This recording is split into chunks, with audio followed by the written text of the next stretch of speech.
Hi friends, ఇప్పుడు మనం వరలక్ష్మి వ్రతం రోజు తోరం ఎలా తయారు చేసుకోవాలో తెలుసుకుందాము.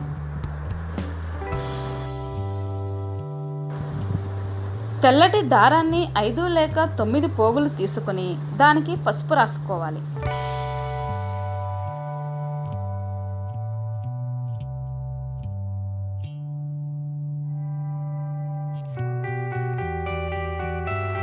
ఆ దారానికి 5 లేక 9 పూలు కట్టి ముడులు వేయాలి.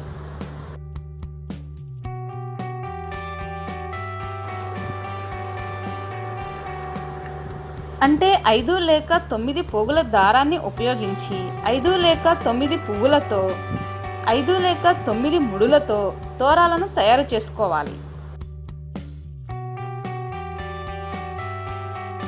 ఈ తోరాలను అమ్మవారి పీఠం వద్ద ఉంచి పుష్పాలు, పసుపు, కుంకుమ, అక్షింతలు వేసి పూజించాలి.